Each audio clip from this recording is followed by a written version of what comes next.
Hello everyone, and welcome back to the Weekly Derivative, a series in which we sort through the words that we use in our everyday lives and connect them to Latin and the ancient world. I'm Magistra, and I'm going to talk to you today about a word that many of us have been saying quite a lot lately, the word quarantine. Right now, in early April 2020, in the United States, many of us are engaging in what we call social distancing or self-quarantine. This is to help stop the spread of COVID-19. Many of us know that to be quarantined is to stay in your own home, physically separated from other people, and to restrict your movements.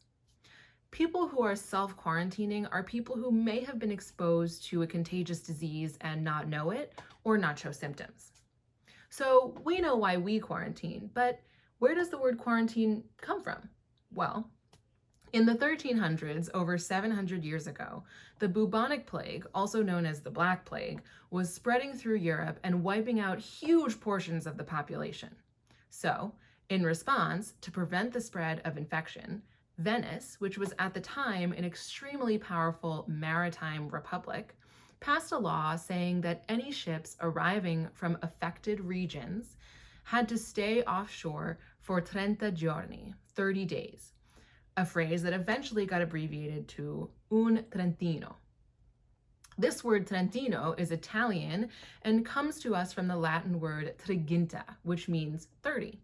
We also hear this Latin word in the Spanish word treinta and the French word trente, which both mean 30.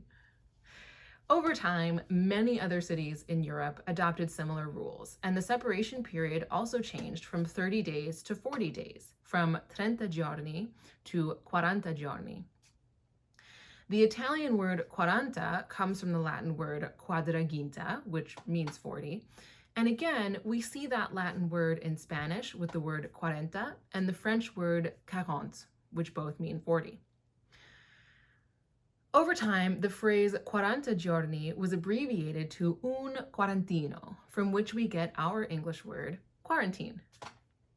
The word quarantine or quarantino started being used in Europe and traveled all across the world, just like many languages do. In the United States in 1878, 142 years ago, an outbreak of yellow fever caused Congress to pass the National Quarantine Act, beginning the creation of a quarantine system in the United States that is still in use today. I hope that if you're self-quarantining, you get a chance to check out all the rest of the Weekly Derivative videos and perhaps look up some etymologies of your own. In the meantime, remember, your words matter. Want to know what we're up to? Click subscribe to keep updated.